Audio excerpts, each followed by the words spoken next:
Good evening. Thank you for tuning in to The Whole Child. This is Bianca Goolsby with my fabulous co-host Kimberlyn Jackson. And today is such an eventful topic and conversation because there's a lot of stuff that's popping tonight. How are you, Kimberlyn? I'm doing pretty okay. There, like you said, a lot that's happening in the atmosphere, and we just kind of needed to unpack some of this. I know, we had just talked in our last show where we were back for the new season, how we were moving the time to a later time so that we can have some different type of conversations. So what we can say is when you all see us on at this time, that means there's something, that we need to attune to and really direct your attention to. But I am glad to be here. I'm glad that we have the ability to utilize this platform to really educate and empower some folks. So yeah, I'm excited I'm excited. about it. Yeah. So this is episode 12 of The Whole Child. Can you believe that? I cannot. This time has flown by so quickly, and I still am wrapping my mind around it most days. Like, okay, wow, all right, we're doing this. All right, here we are. Yeah, it's really something. Like, yeah, I'm like a master of all words today, right? I'm just kind of sitting in gratefulness and just having a grateful heart about some things that are happening. So yeah, here we are, episode 12.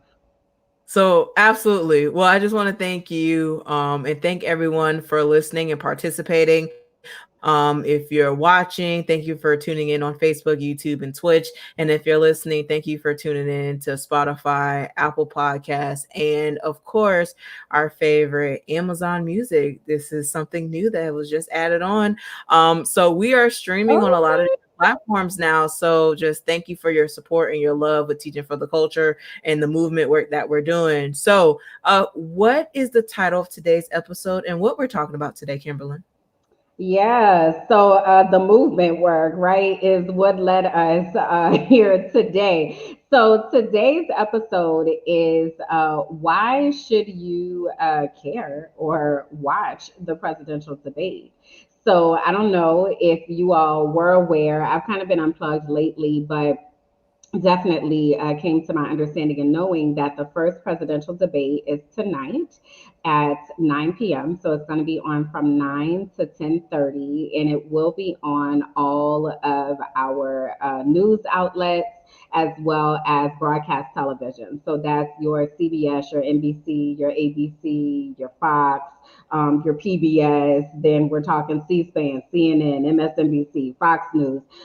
It's going to be on all of those platforms. And when we were preparing for today's show, I just kept saying, I feel like people need to know why this matters and why they should watch it. I, more than anybody, like I said, I've been unplugged because your boy sends me over the edge sometimes.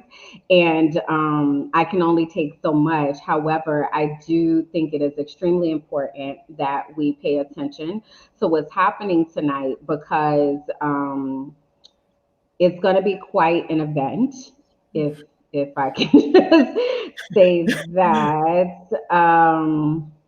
Yeah, so we want to kind of unpack some stuff, and then we want to give you all some tips. So we're not going to, as the pastors will say, we're not going to be before you long, but we do want to make sure that we put things into perspective because now is definitely not the time to tap out. We really do need to tap in, but we have to do it in a very strategic way.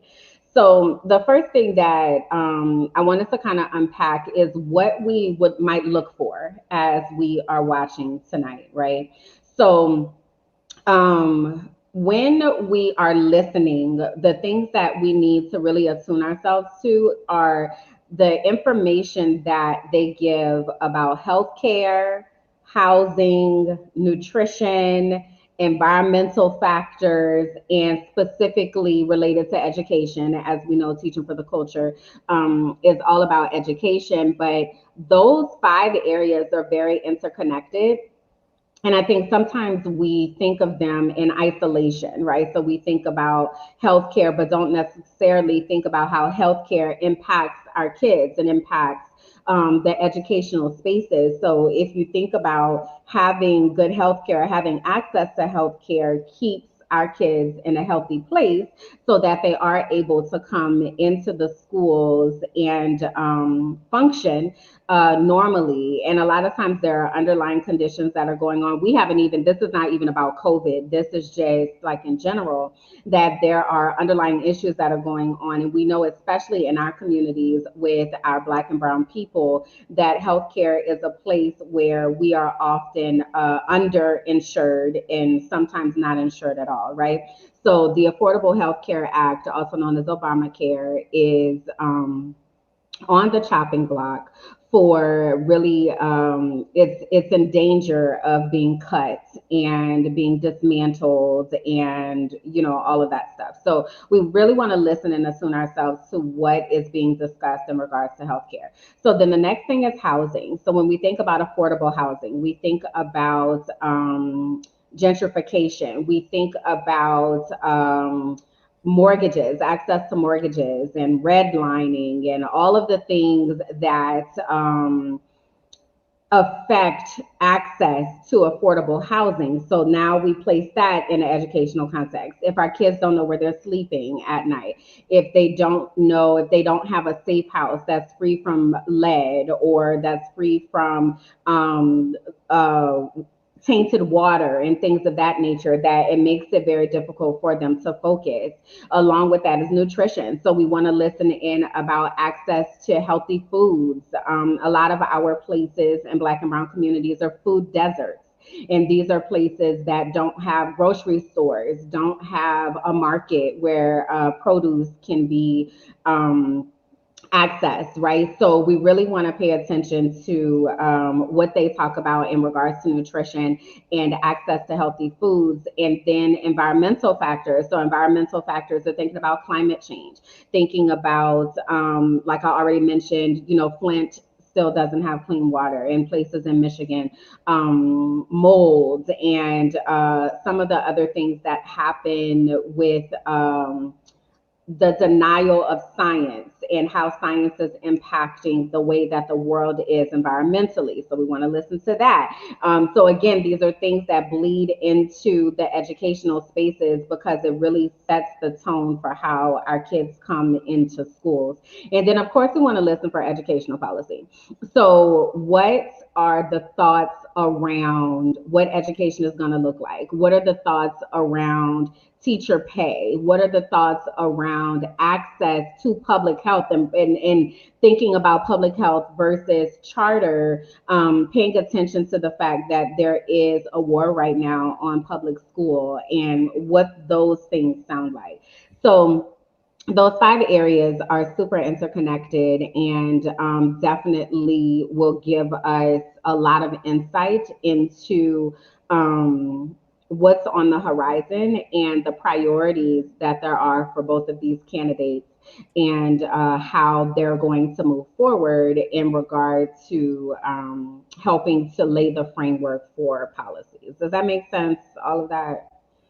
Yeah, That was a lot. it was a lot. So, right. And I think, especially when we've talked about on the show before about systemic racism, and we've talked about the way that the structures are woven together to create the system that people of color are oftentimes unable to free themselves from. And it's because those areas work very well together to keep us in a place of frustration and a place of subpar access to things, right? So when we're watching tonight, we just want to take note, right? You want to take note, you want to pay attention to what is being said. So our overall picture here, and especially how this relates to the work that we do at Teaching for the Culture, is really centering these conversations within education.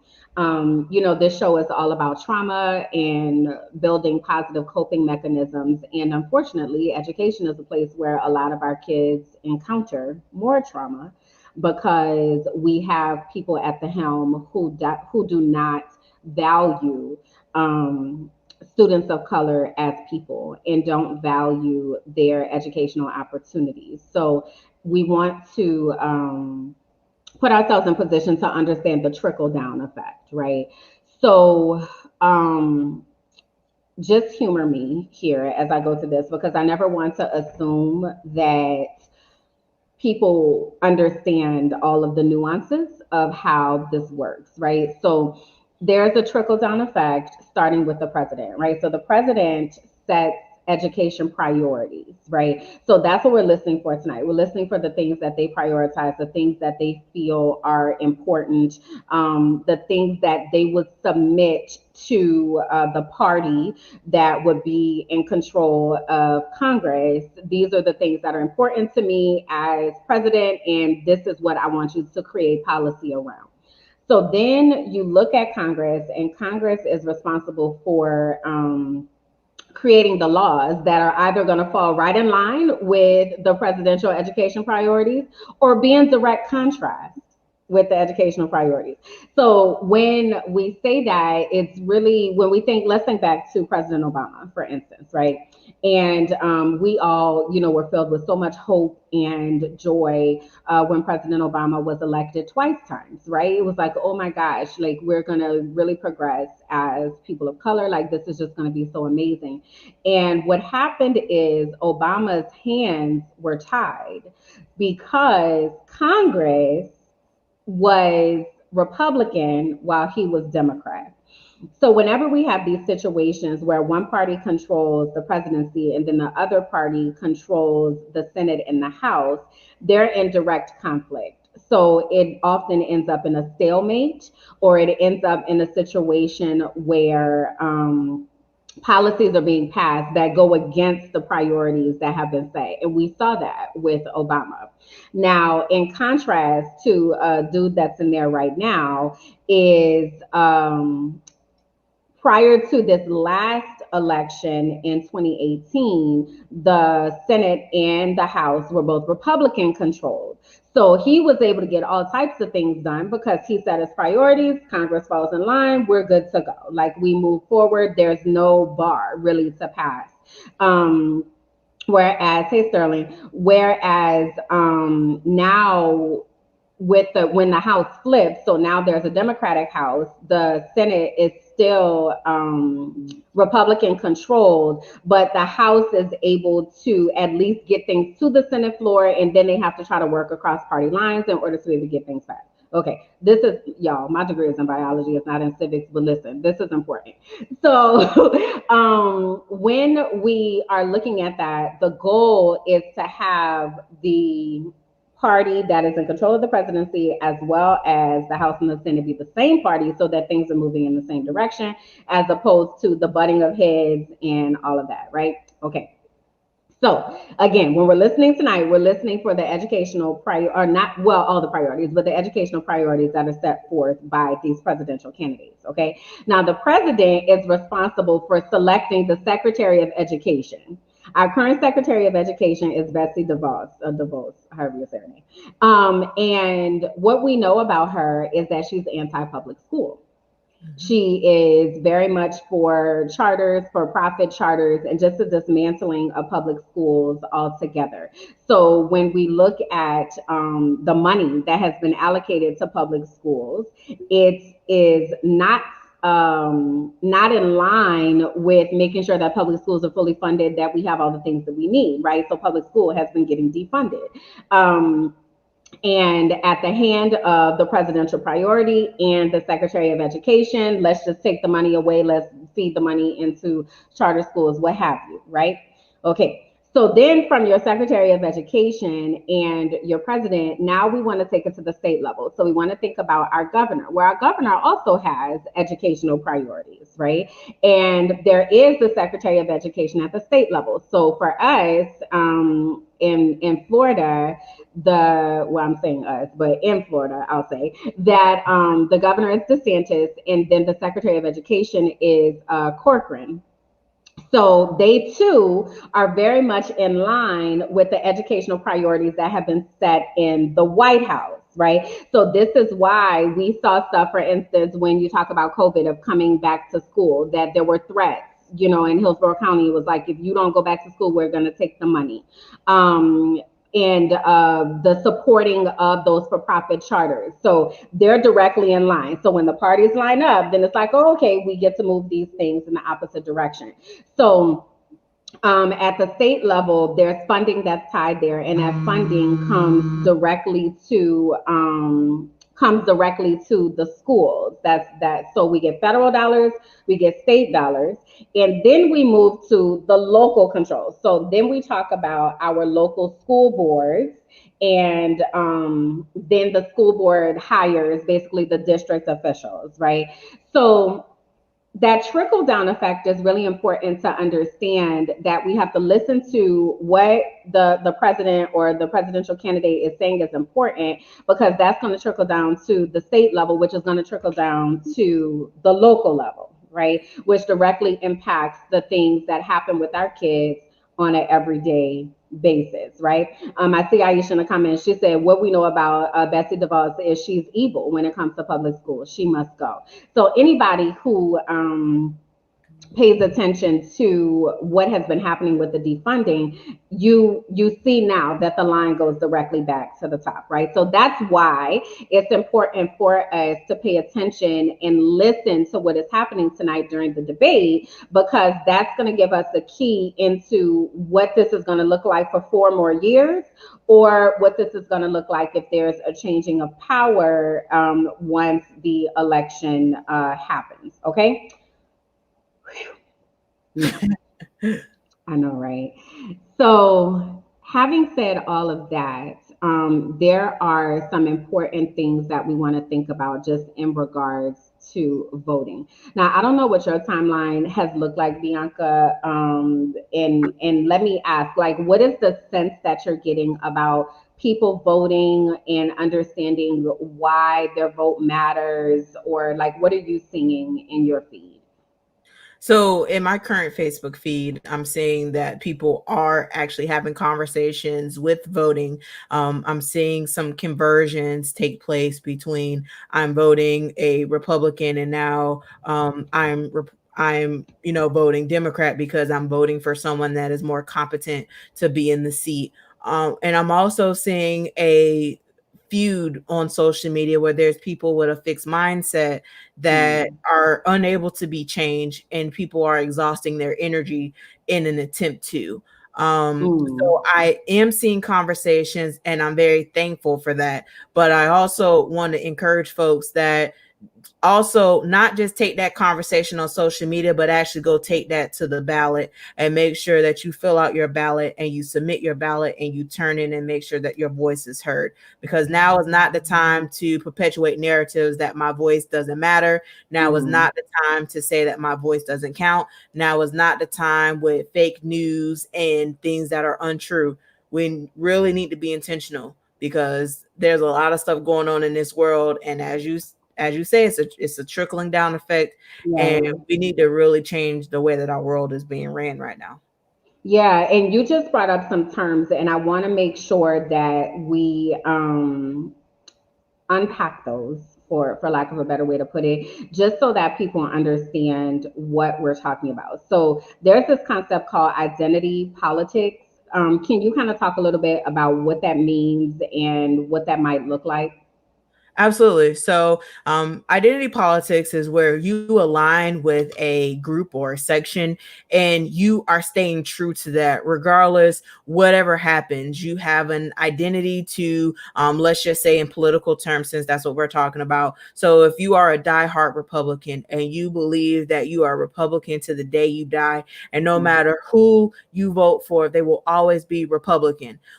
But the question is, if they're not a good Republican, will you still Mhm. have that identity politics to say, yes, I'm still going to vote for someone that's not good just because they are a Republican? And now it's Mhm. not the time for identity politics and you staying and saying, I'm going to stay on this side of the line. Now it's time to really think about the person as a whole and stop the divide between Democrat, Republican, nonpartisan, and really think about who is the best person for the seat and why. Yeah, yeah. And I think we have definitely been seeing that dilemma with folks of breaking from the norm, with how they identify to looking more at character, right? So when something within your spirit or your heart is like, that's not okay, Right. right? And there's been a lot of that has been happening. If you just watch the people that are coming out who are Republicans that have endorsed Biden, a lot of it goes to that. They're like, these things, they're just not okay. Like, these things are not okay, and I just can't anymore. So I'm going to break from my identity politics in order to make the best choice for our country, make the best choice for the American people, right? Something else that you mentioned just a moment ago was fixed mindset. And this is a term, like we talk about it often in education, fixed mindset versus growth mindset. So I want to kind of unpack that too. The statement that you made was, getting into battles, or it was kind of along the gist of getting into battles with people who have a fixed mindset. So what does that mean if someone has a fixed mindset? So, regardless of what new information that you present to the person, they will not take the moment to pause and to really reflect, to process that new information in order to form a new opinion. So, it's typically people that are traditionally not open to new ideas or to new knowledge, and they stick to what they know. And that's exactly what they go for every single time.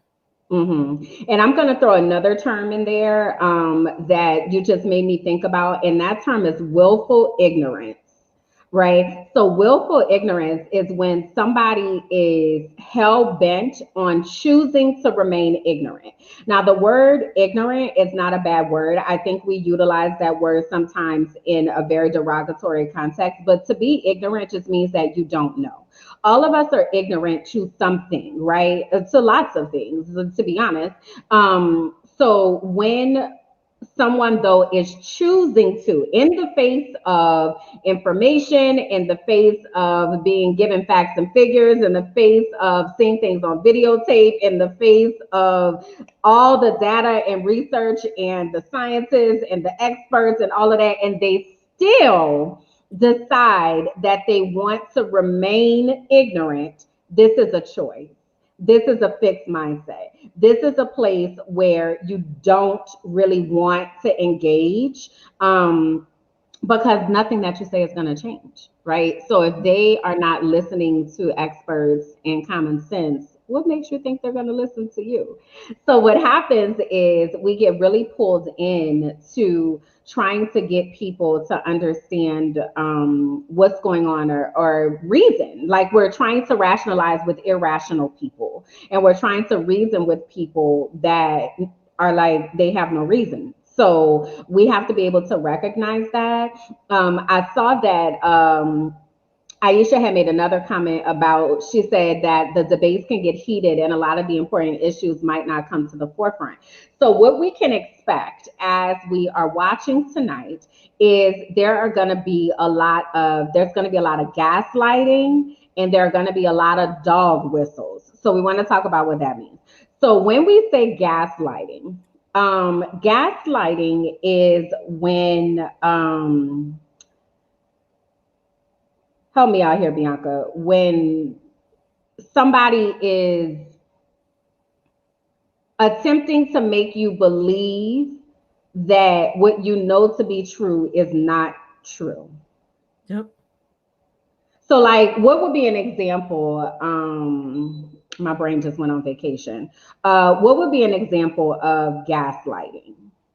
So I'll use one just since we're talking about politics. So Okay. 45 was boasting about our gas prices and the price that we're paying for gas, but he's also forgetting to acknowledge the fact that we're supposed to be in quarantine. We're not supposed to go anywhere, and we're supposed to be locked down. So yes, in theory, yes, we should be celebrating that the gas prices are low, but we're also forgetting the fact that when COVID-19 actually, reached our front door, he downplayed the entire situation, Mhm. and this is why we're here today. So Mhm. that is gaslighting. And it really made me think about, as you were talking, I was like, the fact that Florida is in phase three, right? So just last week, it was a fact, and it's still a fact, that there's a whole pandemic out here in these streets, right? But just last night, I was watching coverage of folks celebrating when the Lightning won the Stanley Cup, which is great, yay Lightning, but not a mask in sight. I'm talking a mass gathering of hundreds of people, not a mask in sight, right? So making you think that it's okay. There's no pandemic. What are you? It's time to go back outside. Everything is fine. We're in phase three. Let's keep it moving. It's phase three. We're open, right? When there actually is a real issue and you know that there's an issue. So gaslighting is something that we can expect to see tonight. We can expect to see the disconnection from reality and trying to paint things in alternate facts. And there's going to be a lot of fact checking tonight. Let's just say that. So then the other one is dog whistles. So, if you know anything about a dog whistle, like the actual whistles that we use to call a dog, right? So dogs hear at a different frequency than we do as humans. So if you blow a dog whistle, humans can't hear it unless they like have a very attuned ear. But just normal humans that hear regular, you can't hear the dog whistle because it's at a frequency where only the dogs can hear it, right? So what we can expect to see tonight is that there are going to be some dog whistles that are going to be utilized. This is what I like to call coded language. So there are certain things that are going to be said that empower a group of people to mobilize and get called to action. Okay, so I'll give you some example of dog whistles that have happened. A couple, maybe a month ago, there was a news story about how suburban homes or suburban neighborhoods were in danger of being infiltrated by thugs. So there was some type of act or executive order or something that was passed to protect suburban neighborhoods so they would not be at the mercy of these thugs that are infiltrating the neighborhood, right? So I'm going to decode that for you. So what that sounds like is Black and brown people are moving into the suburbs and you know that they're dangerous and they like to do the crime and they're going to show up at your front door. So you need to go ahead and arm yourselves if they come because they're no good and they've never been. But they can't say that, right? So they have to Mhm. use things like thugs and they have to say things like your livelihood is in danger, or they use words like that neighborhood is getting kind of sketchy, right? So all of these are dog whistles that are utilized. So tonight we can expect to hear a lot of those dog whistles that are going to be launched from the podium. Now, why do we bring all of this up? Because back to the point about arguing with people or trying to convince people who have a fixed mindset. It's important for us to make sure that we set boundaries and that we protect our peace and that we find our block button. Okay, so while we are telling you that you need to absolutely be informed and you need to absolutely pay attention to the things that are being said because they definitely have a direct impact on us and that trickle down effect, we also want you to be aware of the type of people that are in your social media circles, the type of coworkers that you may have, the type of people that have access to you, and the types of things that they say. So, what I can bet you is that tonight you are going to see at least one disappointing post from somebody where you like, really, bruh, really, this, this what we doing? Like this is what we're saying. Like, really, you're gonna have at least one of those moments. I'm just saying one. It for some of y'all might be like 17, but you're gonna have at least one. So then your decision to make from that is figuring out whether that person has a fixed mindset, figuring out whether that person is willfully ignorant, and is it worth your time and energy to try to reason with that person if they are hell bent on being unreasonable. What we don't want you to do is waste your time and energy trying to convince people, and they're willfully ignorant. They don't want to be convinced. They believe what they believe. Nothing that you say is going to change it. So at that point, you have to decide what type of boundaries you're going to set. And we talk about boundaries all the time, right? Mhm. But it extends into our social media spaces. So am I going to unfollow this person? Am I going to unfriend this person? Am I just going to ignore it? Am I going to just decide to go ahead and block them? Because maybe this isn't the first time that I've seen these types of comments from them. And they just need to go, right? We are empowering you to utilize the block button, the unfollow button. And if you feel triggered, and when we say triggered, like you feel like you're getting frustrated, you feel like your heart is racing, you feel like you can't type fast enough to respond to whatever that they're saying, or you feel like they're trying to push your buttons, that is a key for you to disengage. Yep. Block them and wish them a good day, right? Because it is very damaging to your mental health and your peace if you decide to continue going back and forth with those people. So we want to make sure that we mention that because we know that it's going to happen. And now that we know that it's going to happen, then we can have a plan for how to deal with it. And speaking of plans, this is the last thing that we want to unpack is making sure that you have a plan and everybody that is connected to you has a plan for what it's going to look like for you to vote. So in Florida, the registration deadline is October 5th, I believe, Yes. which is in, let me look at my calendar, in 6 days. Okay.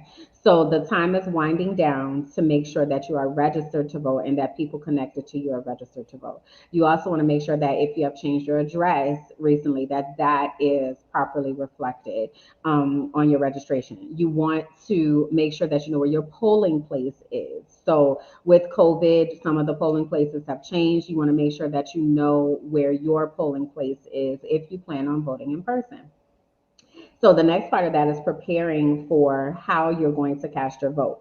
Are you going in person? Are you going to do early voting? Are you going to do vote by mail? Are you going to actually vote on election day?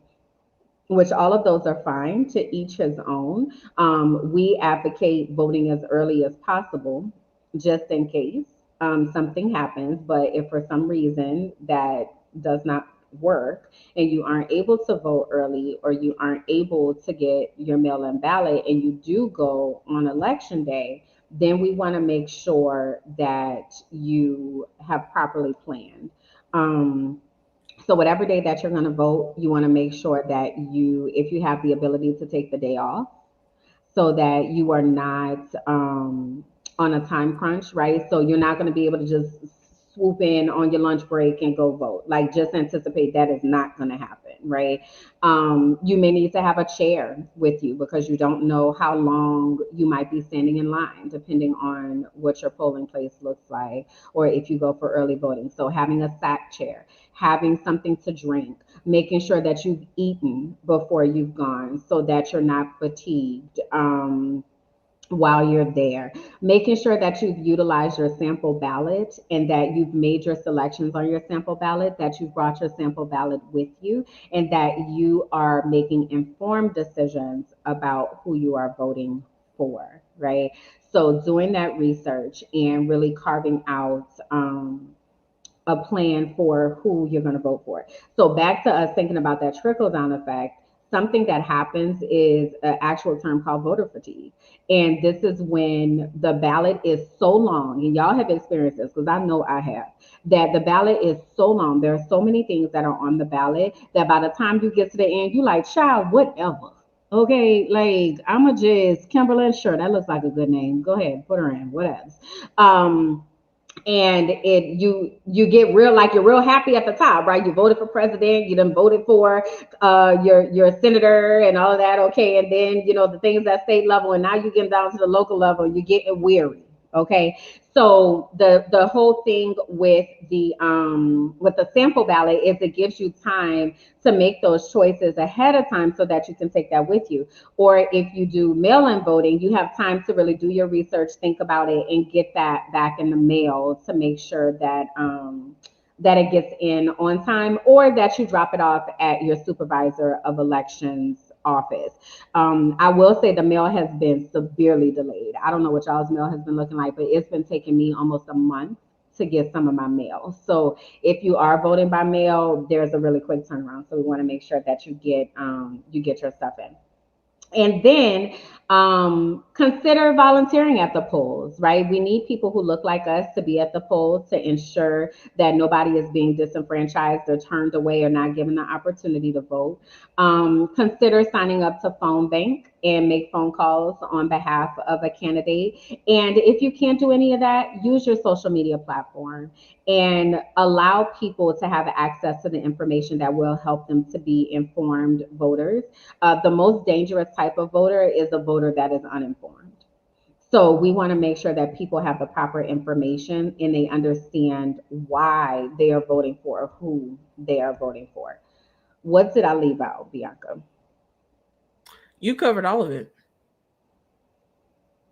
You covered it. That was a lot. That Yeah. was a lot. So we wanted to get this information out. Oh, Aisha put a comment in. She said, I was given advice from a friend. The day you go to vote, if you vote in person, do not wear any clothing that shows what your political beliefs are. So you don't want to wear a RBG shirt or a Black Lives Matter shirt or a Biden Harris shirt or a MAGA hat or whatever. Like you don't want to, because they may consider it campaigning. So when you go to vote, you want to make sure that you don't have on any type of attire that could make it look like you are campaigning for a particular candidate, because they could tell you that you couldn't vote and now your vote has been suppressed, or they might give you a provisional ballot and we don't have high belief that those get counted. So thank you for that, Aisha. Can you think of anything else that we may want to put out to the people just to kind of tie this all up? So it's really important that people are intentional with looking at who they're voting for and why, like what you said. And if you don't feel like doing the research, I'm pretty sure that there's organizations that are like-minded with the values and principles that you stand for that would do the work for you to give you slate cards and information to help you make those decisions if you're unable to do so. So, for example, Teaching for the Culture has been a platform to really do investigative work for Pinellas, Hillsborough, and Manatee County for school board races. So that would be a great platform for you to see who we recommend for a school board and why. And there's other organizations out there that's similar to Teaching for the Culture and different avenues that are advocating for their candidates in the seat. So please be intentional, folks, because this is a vital time in our world, and we need to make sure that number one, we're engaged, but number Mhm. two, that we're intentional so that we can move this forward, because enough is enough. Yeah, for real, real talk. So we need you all to share this. We came on early so that there is time for you to disseminate the information, as well as time for people to take a moment to listen in. So our ask is that you share the broadcast, that you tag people that are important to you so that they can tune in tonight, right? And even sharing when you're watching the debate tonight, that you're watching the debate and what channel you're watching it on, right? Because everybody is not, this is not at the forefront of everybody's mind, and it's no slight on them. Like some people are busy trying to survive. Um, And that is okay, right? But the more that we can engage them and get them plugged in and help them to understand why it matters, the better off that we'll be and the more informed voters that we will be able to produce. So we definitely appreciate you all watching and taking the time to listen in. And yeah, we'll be back in 2 weeks with That's our right. next episode. And we'll be back at our new time of 9 p.m. Eastern as we chat it up. But this was too important to act like it wasn't going on. So thanks, y'all, for listening in and indulging us.